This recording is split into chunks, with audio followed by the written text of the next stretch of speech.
Your Excellencies, delegates, ladies and gentlemen, as you spend the next 2 weeks debating, negotiating, persuading, and compromising, as you surely must, it's easy to forget that ultimately the emergency climate comes down to a single number: the concentration of carbon in our atmosphere.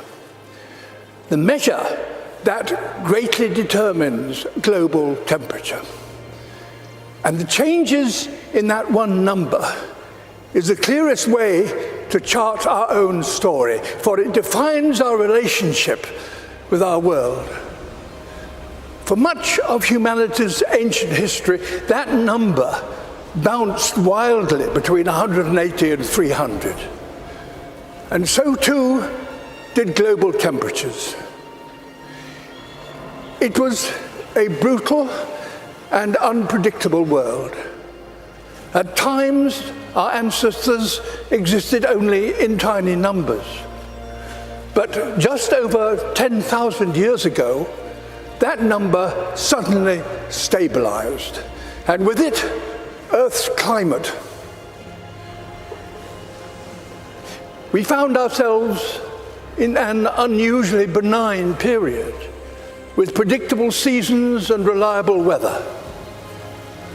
For the first time, civilization was possible, and we wasted no time in taking advantage of that. Everything we've achieved in the last 10,000 years was enabled by the stability during this time. The global temperature has not wavered over this period by more than plus or minus 1 degree Celsius. Until now. Our burning of fossil fuels, our destruction of nature, our approach to industry, construction and learning are releasing carbon into the atmosphere at an unprecedented pace and scale. We are already in trouble. The stability we all depend on is breaking.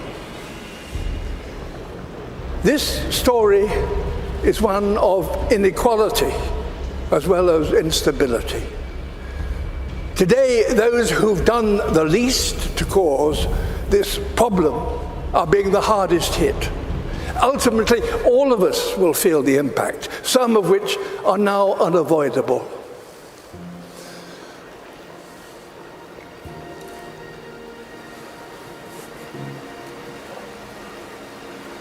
My world is melting. You think you have control, we actually have no control. I'm absolutely terrified to bring a child to this world. Is this how our story is due to end? A tale of the smartest species doomed by that all-too-human characteristic of failing to see the bigger picture in pursuit of short-term goals.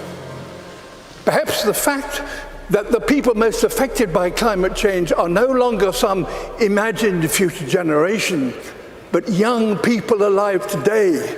Perhaps that will give us the impetus we need to rewrite our story, to turn this tragedy into a triumph. We are, after all, the greatest problem solvers to have ever existed on Earth. We now understand this problem. We know how to stop the number rising and put it in reverse. We must have carbon emissions, halt them this decade. We must recapture billions of tons of carbon from the air. We must fix our sights on keeping 1.5 degrees within reach.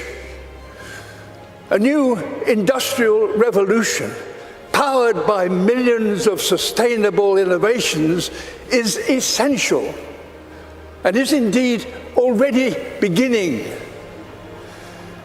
We will all share in the benefits: affordable clean energy, healthy air, and enough food to sustain us all. Nature is a key ally. Wherever we restore the wild, It will recapture carbon and help us bring back balance to our planet. And as we work to build a better world, we must acknowledge no nation has completed its development because no advanced nation is yet sustainable.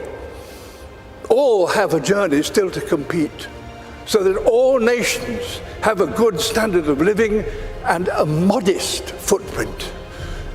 We're going to have to learn together how to achieve this, ensuring none are left behind. We must use this opportunity to create a more equal world, and our motivation should not be fear, but hope.